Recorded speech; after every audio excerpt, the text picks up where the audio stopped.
Hey everybody, welcome to the channel. WildMax1 here, bringing you another Raid Shadow Legends video. And today we're going to be doing another champion guide, this time on one of the best free legendaries that you can earn in the game. I'm talking, of course, about the Void Support Legendary from the Dark Elves faction, Mithrala Lifebane. That's right, we're going to be doing a skills breakdown. I'll be showing you how to build her, and finally we'll be doing a quick showcase in Arena. And with that, let's get into it. So Mithrala was released in December of 2021 as part of the Hydra Clan Boss reward system. You get fragments from her from the Hydra Clan Boss chests, and eventually you can fuse her, and good thing that you can because she's one of the best supports in the game, free or not. Fantastic buffs, really good disruption, and she puts poison on bosses to make her relevant in terms of damage. She's truly one of the best champs that you can build, and with that, let's take a look at her skills. Starting off with her A1, Libation of Pain. Attacks 2 targets at random. Each hit has an 80, booking up to 100% chance of placing a 5% poison debuff for 2 turns. So obviously she's not going to be somebody that's a nuker. She's a support, but the fact that she has poison damage on her A1, she can place 2 of them. That's very good, relevant damage for a lot of boss encounters in the game, right? So even though she has primarily support-based kit, she can actually still do decent damage using that poison. On her A2, Sigil of Toxic Glory, 5 turn cooldown, booking down to 3. Attacks all enemies, places a hex debuff for 2 turns, also places increased defense and increased attack on all allies for 2 turns. So in one move, you have an offensive ability that places one of the most relevant Hydra debuffs in the game, and then you also are increasing your team's tankiness and potentially boosting your damage dealers and even boosting your defensive-based damage dealers. All on a 3-turn cooldown. Excellent A2. On her A3, Brimming Cyclics removes all debuffs from all allies, then places a 25% strengthen and a shield equal to 30% of this champ's max HP on all allies for 2 turns. That is on a 5, booking down a 3-turn cooldown.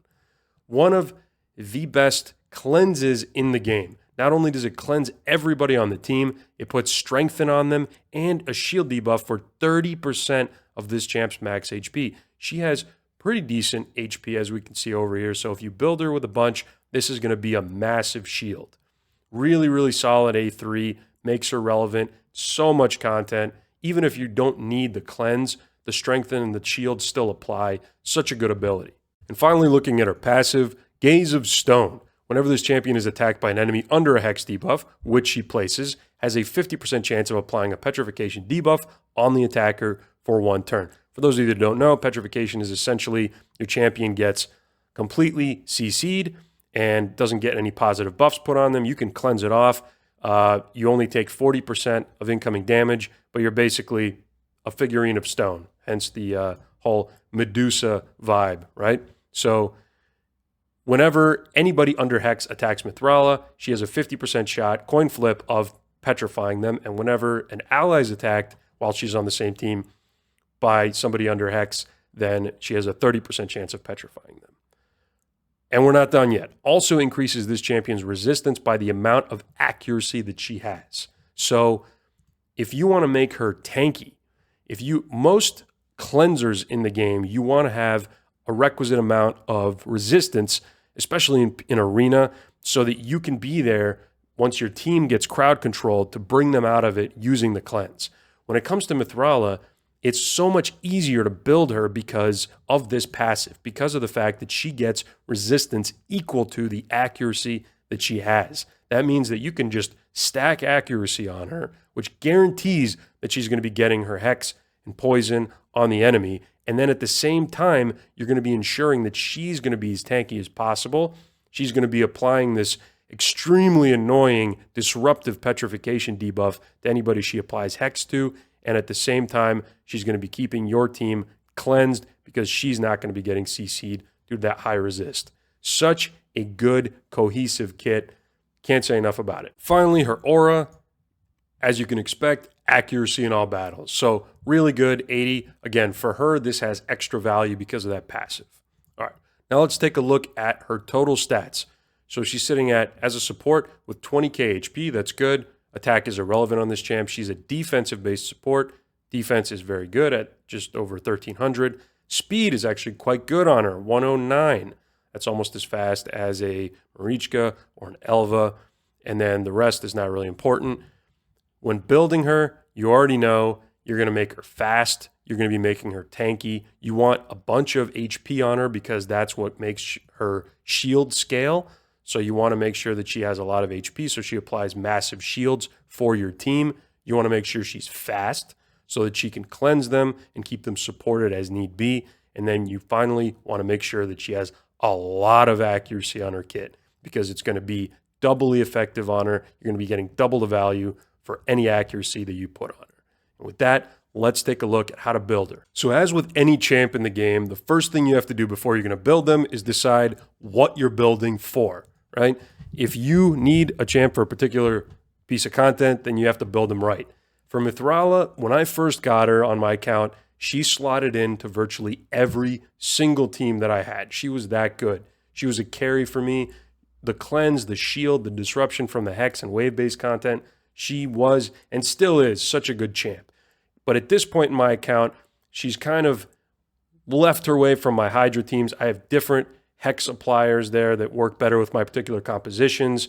And at this point, I'm pretty much only using her for two things. One is Cursed City, right? Depending on the rotation, she's absolutely going to carry some of the stages, and she is an amazing Amius champ.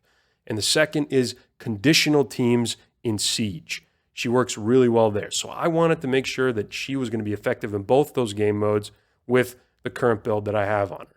But before we dive into my exact pieces and why I have her built this way, I want to go over viable sets on her. So truly with her kit, as long as you're building her fast, accurate, and somewhat tanky, you can put pretty much any set that you want on Mithrala. If you're going to be using your Mithrala primarily as like a solo carry champ to get you through dungeons, then regeneration is really valuable on her, or maybe immortal if you don't have any regeneration. Reason it's so good is because the one thing Mithrala lacks in her kit is a self-heal. If you add this to her, she's pretty much unstoppable. If you're looking for her more for Hydra content and you just want to make sure she's putting out as many hexes and cleansing as often as possible, then you can try her in either Relentless or Impulse or Reflex. All of those are just going to make sure that she's getting her skills off cooldown a little bit faster. Now, if you want to make sure she's not just getting through her abilities quickly, but also adding maybe some passive damage to your team and to your damage dealers, you can consider her in 9-piece protection. She does offer 4 unique buffs from her kit, 2 from her A2 and 2 from her A3. So that 9-piece allies deal 5% more damage bonus from protection is going to be really effective on her. For PvP, Stone Skin is such a good ability. You also get that from Hydra, just like Mithrala, and truly it is so good on her because it gives her that resistance that she likes, her HP, her defense, all really good passive stats on her, and it makes sure that she's just that much more difficult to kill, considering she's already pretty much going to be, if you build her right, really, really difficult to debuff. But again, the nice thing about this champ is you really don't need to overcomplicate it.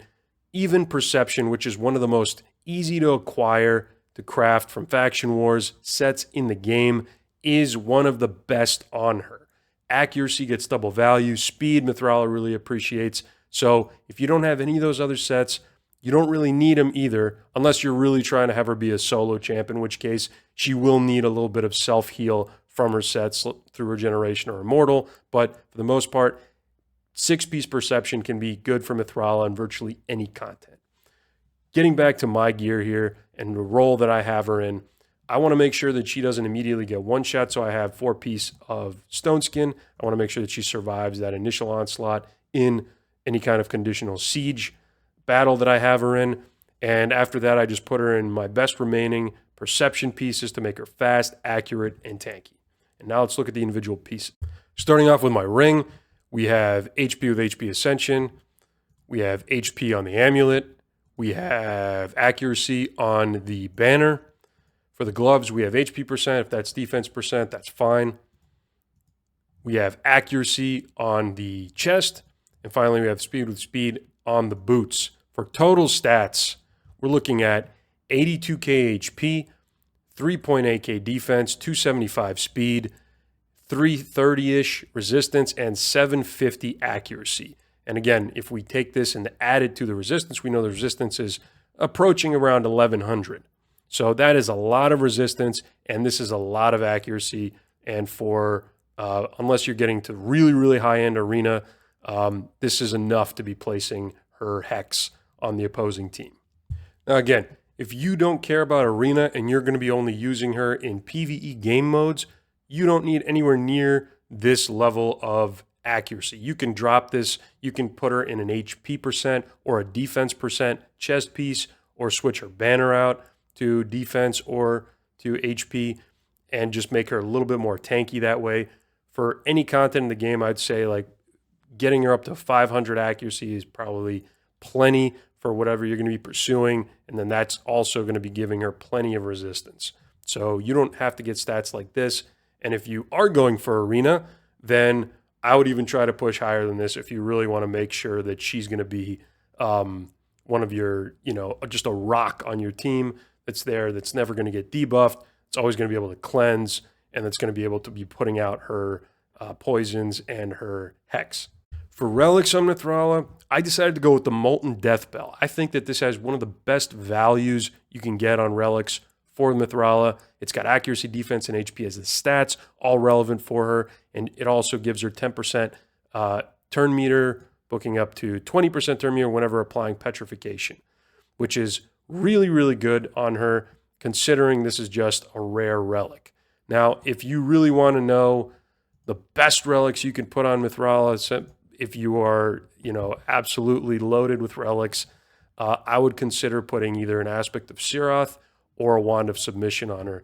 Aspect of Siroth has all relevant stats that you like on Mithrala, and it gives her extra tankiness through that ability. And then Wand of Submission, again, all stats that Mithrala really enjoys, and it gives her an extra chance to not get polymorphed through that ability, even though she already has a ton of resistance. So both of these are really good on her. I think that some of the other mythical relics, I don't know if there's one that really speaks to her kit and how she functions. Hallowed Hilt, again, really great stats, but she doesn't have a heal that she's applying to the team. Cardiac Heart, I think, would be one if I had it and I really wanted to make a really, really top-end Mithrala. The Magma Shield that it applies does stack with her shield, so that could be really useful for something like Arena. But other than that, Siroth, Wand of Submission, and truly, again, Molten Death Bell, really, really great value. I don't think you need to go beyond that. When it comes to blessings on Mithrala, I think there's a lot of really good options that you have. I think she makes one of the best Brimstone users. The Smite debuff does require accuracy to place, and obviously, no matter what build you're going to be using on her, no matter what set, she's pretty much always going to have a ton of accuracy. So really good Brimstone user. If you already have one and you don't want to double up on it, Cruelty, she does have an AoE A2, and she does have a double hitter A1. If you already have both of those on whatever comps you're going to be using her on, then you can come down and use Faultless Defense, actually works out really well on her. She does put increased defense, so having this reflect a portion of the damage back to the attacker could be really good for something like maybe Fire Knight or something like that. Also, if you're going to be using her strictly in Arena, maybe putting her in Lightning Cage, even though she has a ton of resistance. This is the Embrys, the Anomaly meta now. He's going to be roaming the arena, so if you really want to make sure that nobody strips off her stone skin, then Lightning Cage can keep that protected. But for what it's worth, I think Brimstone is probably the best blessing on her if you have nobody else with it. Now let's take a look at her Masteries.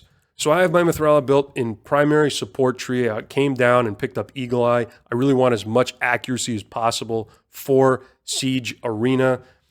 I made sure to pick up Master Hexer and Lasting Gifts, given that she has both debuffs and buffs that she's placing. I picked up all the residual accuracy Masteries over here, and then I came and picked up Shield Bearer, Healing Savior, and Merciful Aid just to boost her shields as much as possible, get the most value out of that. Secondary went down the defensive tree just for more survivability and more tankiness, and Merciful Shadow Heal was one that I really wanted to pick up because it is a form of healing that she can get in PvP, which is useful. If you already have enough accuracy, you really don't want to go down the support tree, even though I think that there's value on every tier here. You could go down the offense tree and just pick up War Master just to give her a little bit of extra PvE damage, even though she already should have good damage from her A1 poisons and from Brimstone if you're using that. So the first place I want to showcase Mithrala today is in Arena. We're going to go and face a team here. And I've built a very tanky team around Mithrala. This is the kind of team you could really see in Classic Arena. Mithrala being there to provide a lot of buffs. Pythion's passive working in conjunction with that to provide the team with extra damage resistance.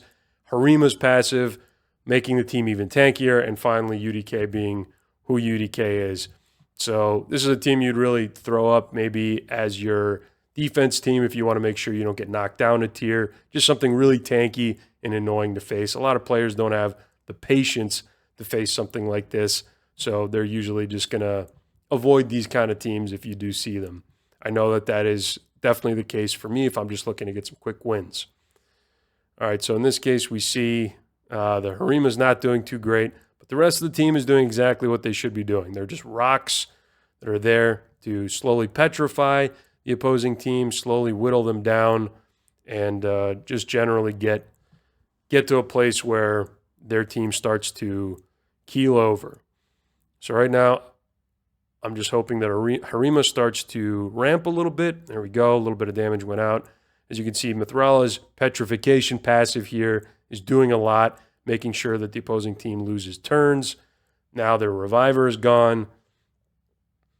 Their Helicath just got petrified, and my team just sort of keeps rolling while their team slowly fades into oblivion. This is the kind of grindy team that a lot of Mithrala comps are known for. There you have it. It's a very effective team. Mithrala with a lot of disruption, a lot of shielding, and the heals that she was receiving from Shadow Heal, they're also relevant. All right, one more team here. We're going to be facing with Fabian and Wukong and Arbiter as a speed lead. So once again, the Fabian's going to be looking to lock everybody out, but unfortunately, 3 on the team are able to resist it. Mithrala, nobody was going to be touching that. Here's the Hex debuff. Now we're going to start seeing some petrifications, potentially.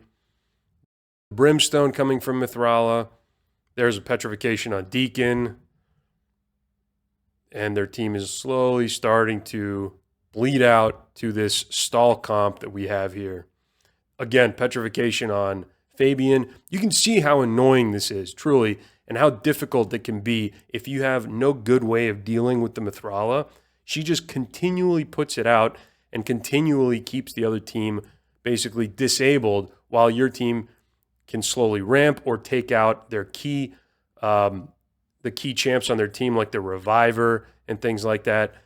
So while the Reviver may not be attacking and maybe placing buffs, their attackers are going to be completely taken out of the game by Mithrala's petrification. And her damage is actually not irrelevant. Right there, you just saw the Harima kill the Deacon and then the Hex debuff on the Wukong, causing him to die as well. So she does still, their Mithrala with 100,000 damage. And that was mostly through Brimstone and Hex that came about. So again, a really good team, really solid option. This is primarily how Mithrala is used in PvP. And there you have it, everybody. Mithrala Lifebane, one of the best free champs in the game. A fantastic support, increasing your offensive capabilities, disrupting the enemies, and keeping your team alive. If you found today's guide useful, please let me know down in the comments below. If there's any other guides or showcases that you'd like to see, please like and subscribe for more content. Thank you for watching the video. Thank you for your time. Have a great day, and I'll catch you in the next one.